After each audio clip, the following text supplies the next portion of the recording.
Groupe Pelou, l'immobilier bien plus encore présente Le Grand Matin Sud Radio Week-end. Osez investir. Thomas Binet. Bonjour, vous êtes sur Sud Radio et vous écoutez Osez investir, votre tout nouveau rendez-vous hebdomadaire sur l'investissement réussi.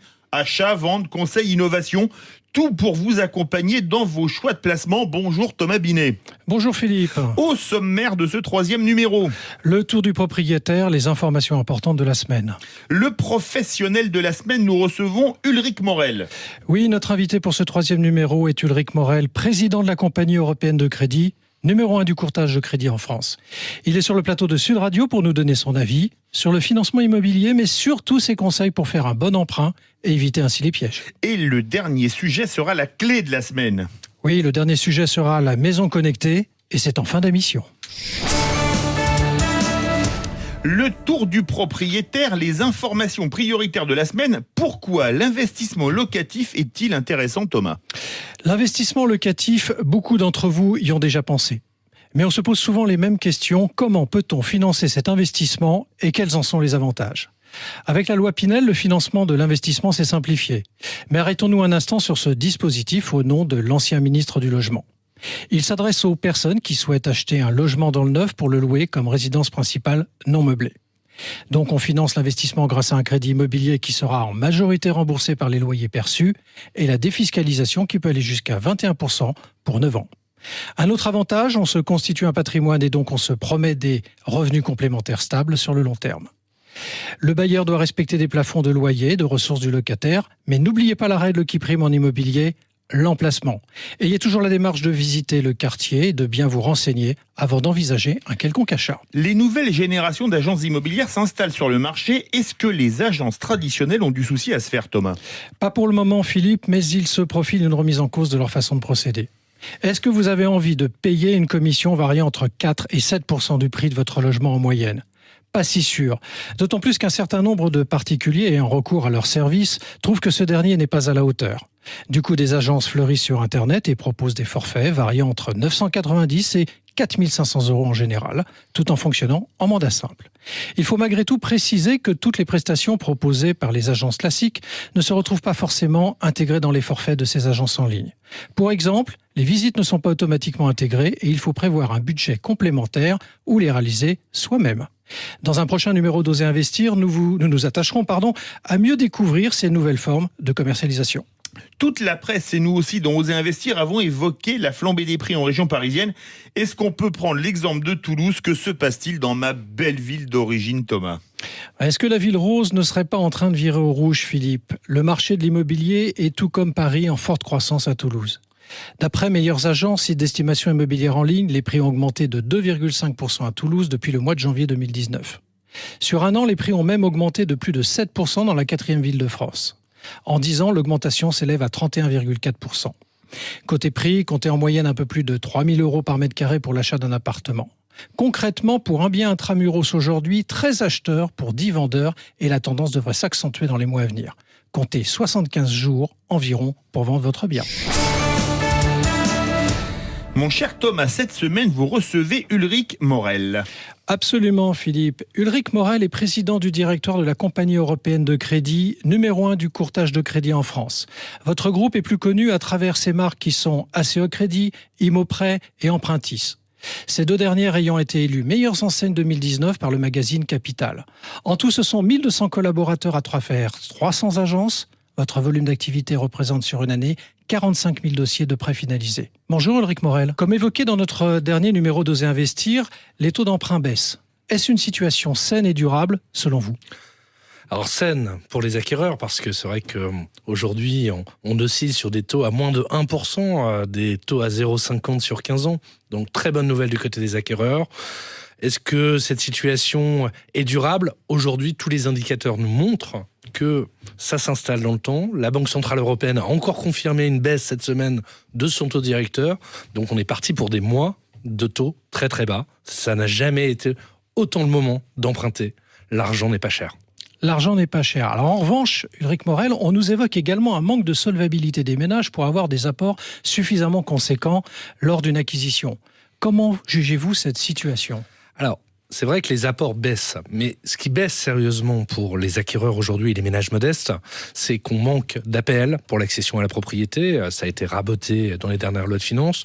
On manque de prêts à taux zéro pour aider les ménages modestes. Heureusement, on a ces taux qui sont très bas qui soutiennent, mais il faut rester méfiant pour que tout le monde puisse accéder à la propriété et que l'ensemble des familles françaises puissent se loger décemment.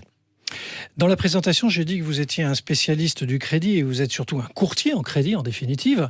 En quoi consiste ce métier ? Alors, un courtier crédit, il fait quoi ? Il vous fait gagner du temps parce qu'il va faire le tour des banques à votre place et il vous fait gagner de l'argent. Pourquoi il va vous faire gagner de l'argent ? Parce qu'il va négocier en fait les conditions du crédit, à la fois le taux, l'assurance, les options du crédit. Il va négocier l'ensemble des paramètres et comme il a beaucoup de volume et qu'il a l'habitude de présenter le dossier et de mettre les bons arguments, il va réussir à faire baisser les conditions tant dans votre banque, tant dans un nouvel établissement bancaire.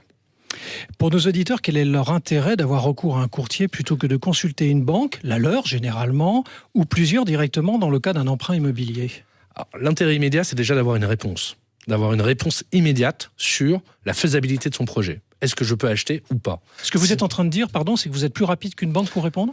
Beaucoup plus rapide. Pourquoi ? Parce que quand vous allez nous appeler, vous allez avoir un rendez-vous immédiatement. Vous pouvez avoir une réponse en ligne si vous le souhaitez. Et surtout, en un clin d'œil, comme il ne fait que ça, votre banquier fait plein de choses, il fait plein de métiers, il va faire de la carte bleue, il va faire de l'assurance, il va faire de la prévoyance. Là, le courtier crédit, lui, il ne fait que ça. Donc, en un clin d'œil, en moins d'une heure, il va tout de suite vous dire, vous pouvez y aller ou vous ne pouvez pas y aller. Et il va analyser le dossier dans tous ses contours. Quels sont les pièges à éviter lorsqu'on souscrit un emprunt immobilier ? Parce que c'est très complexe, on est d'accord. Vous avez le taux, vous avez toutes les indications qui sont souvent mises derrière la feuille en petit. Tout le monde n'a pas la culture en plus. Donc, quels sont les pièges pour vous que vous pouvez éviter à un emprunteur éventuel ?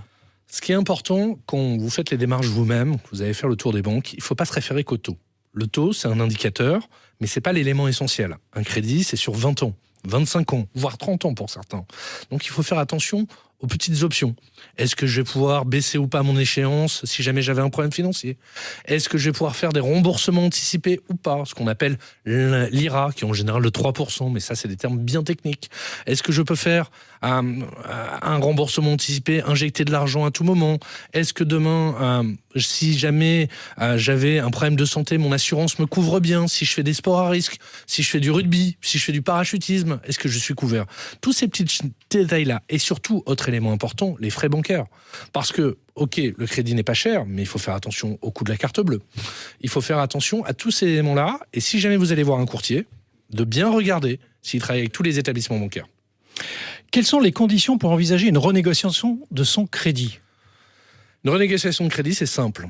Vous avez un crédit, aujourd'hui, à un taux de 3%. Les taux, aujourd'hui, sont à moins de 1%. Si vous avez un écart d'un point sur les crédits, sur votre taux actuel et sur les taux pratiqués, vous avez intérêt à vous poser la question de renégocier votre crédit. Au pire, si jamais votre crédit n'était pas intéressant à renégocier, il y aura également l'assurance que vous pourrez renégocier, puisque maintenant, avec la loi Bourquin, vous pouvez renégocier votre assurance sans aucune difficulté. Donc, quoi qu'il arrive, un point d'écart, c'est le bon réflexe pour se poser la question. Merci Ulrich Morel d'avoir répondu à notre invitation. Maintenant, place à la clé de la semaine. Vous souhaitez nous parler, Thomas, de la maison connectée. On en a tous déjà un peu entendu parler, mais c'est quoi concrètement ? Eh bien Philippe, une maison connectée est censée s'adapter à vos habitudes et à vos besoins afin de répondre au mieux à vos attentes en matière d'économie.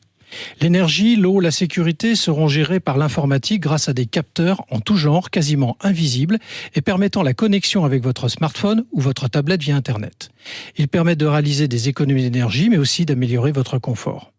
La maison connectée a la capacité de faire pas mal de choses. Elle peut ajuster le chauffage quand vous êtes chez vous, arroser vos plantes selon la météo, vous alerter si votre chien est malade ou si un intrus pénètre chez vous. Mais alors, quelle différence avec la domotique ? La domotique facilite le quotidien mais nécessite l'intervention de l'homme. Appuyer sur des boutons, télécommande par exemple. La différence avec la maison connectée, aussi appelée maison intelligente, est qu'elle connaît déjà vos habitudes.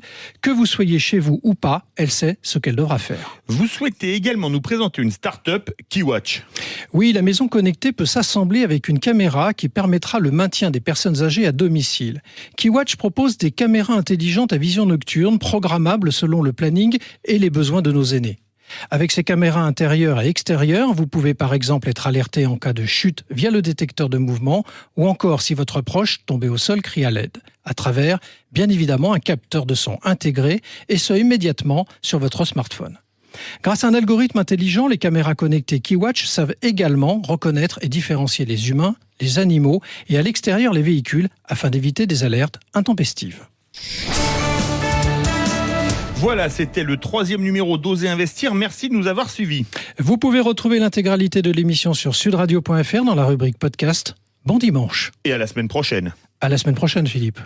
Besoin d'un spécialiste en immobilier ? Depuis plus de 50 ans, le groupe Pelou est le partenaire de toutes vos opérations immobilières. Avec 3 structures complémentaires qui vous apportent des solutions immobilières sur mesure. Besoin d'informations ? Retrouvez-nous sur groupepelou.com. Groupe Pelou, l'immobilier et bien plus encore.